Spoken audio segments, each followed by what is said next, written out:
describe the journey of water in your own words. यानी कि आपको वाटर की जर्नी बतानी है कि कैसे वाटर अर्थ पे आता है, कैसे वाटर एटमॉस्फेयर में जाके क्लाउड बनता है और कैसे बारिश होती है। ठीक है, तो सबसे पहला पॉइंट है the journey of water is known as water cycle. जो वाटर की जर्नी होती है उसे हम क्या कहते हैं?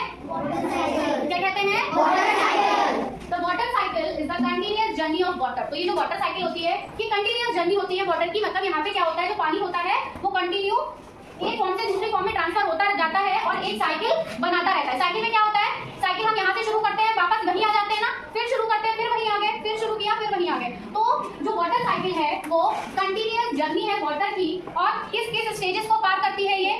तो इसमें सबसे पहले आता है इवापोरेशन। क्या आता है? इवापोरेशन कैसे होता है? तो यहाँ पे आप इस पिक्चर में देख रहे होंगे कि यहाँ पे वाटर कलेक्ट है। सबको वाटर दिख रहा है पिक्चर में? तो यहाँ ये जो वाटर कलेक्ट है और यहाँ आपको एक सन दिखाई दे रहा होगा। सन दिखाई दे रहा है ना सभी को? सन दिखाई दे रहा है।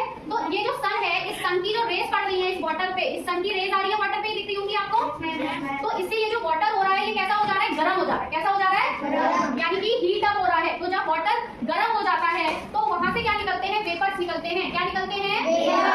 आप लोगों ने अपने घरों में देखा होगा, जब आपकी मम्मा चाय बनाती है या फिर आप अपने लिए वाटर बॉईल करते हो, तो जब वो वाटर बॉईल हो जाता है, उसका टेम्परेचर जब बढ़ जाता है तो उसमें से क्या निकलना शुरू होते हैं? छोटे छोटे वेपर। उनको हम कहते हैं स्टीम, भाप, है ना। आप लोगों को अगर कोल्ड भी हो जाता होगा तो आप लोग स्टीम लेते हो ना, किसने लिए स्टीम? तो उसमें वो स्टीम क्या है? वो स्टीम जो है वही वेपर्स हैं। क्या है वो स्टीम? वेपर। उसका आज आप सब लोग घर जाएंगे, क्या करेंगे? जब आपकी मदर चाय बना रही होंगी तो आप उनको बोलोगे कि मेरे को अपने पास खड़ा रखो। और जब आपकी मदर चाय बनाएंगी वो जो वेसल जिसमें वो चाय बना रही है, जब वाटर बॉईल हो जाए उसके बाद उनको बोलना कि वो आप गैस बंद कर दें और उस वाटर के ऊपर क्या रख दें?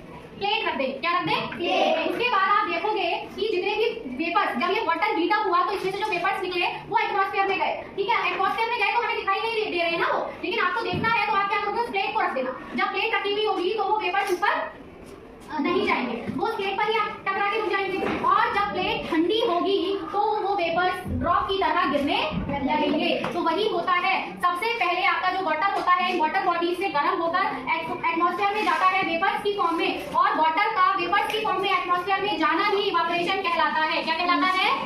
क्या कहलाता है? इवापोरेशन। ठीक है, फिर सेकंड और एक प्रोसेस और होती है जिसके थ्रू वाटर एटमॉस्फेयर में जाता है, वो है ट्रांसपिरेशन। क्या है? ट्रांसपिरेशन में क्या होता है, जो भी वाटर इस प्लांट में स्ट्रीम में होता है वो स्ट्रोमेटा, लीफ में क्या पाए जाते हैं? स्ट्रोमेटा। क्या पाए जाते हैं? स्ट्रोमेटा। तो स्ट्रोमेटा के थ्रू वो वाटर भी वेपर्स की फॉर्म में कहाँ जाता है? एटमॉस्फेयर में जाता है। कहाँ जाता है? एटमॉस्फेयर में जाता है। फिर क्या होता है? कंडेंसेशन। क्या होता है? कंडेंसेशन मतलब जो हमारे जो वेपर्स थे वो एटमॉस्फेयर में पहुंचकर क्या बन गए? क्लाउड बन गए। क्या बन गए? देखो, this vapour rises, cools and forms cloud through condensation. ये वेपर ऊपर उठे, ठंडे हुए और क्या बने? क्लाउड बने। क्या बने? तो वेपर से जो क्लाउड बनने की फॉर्मेशन होती है किसके थ्रू होती है? वो कंडेंसेशन के थ्रू। किसके थ्रू होती है? कंडेंसेशन के थ्रू क्लाउड बनते हैं। फिर क्या होता है, जो ये वाटर क्लाउड में स्टोर होता है, अक्षय वो जो भी वाटर इन क्लाउड्स में स्टोर होता है, जो भी वाटर इन क्लाउड्स में इकट्ठा होता है, वो वाटर वापस जमीन पर गिरता है। कैसे गिरता है? या तो बारिश की फॉर्म में गिरता है या बर्फ की फॉर्म में गिरता है। ठीक है, अब क्लाउड से बारिश हुई, ठीक है, इसको हम बोलेंगे प्रेसिपिटेशन। क्या कहेंगे? प्रेसिपिटेशन। यहाँ दिखाई दे रहा है प्रेसिपिटेशन। ये जो क्लाउड में वाटर था, ये वाटर जब हमारी अर्थ पे वापस आकर गिरा तो किस फॉर्म में गिरा? या तो रेन की फॉर्म में गिरा, या फिर स्नो, या फिर हेल। और ये कब हुआ? प्रेसिपिटेशन के टाइम। कब हुआ?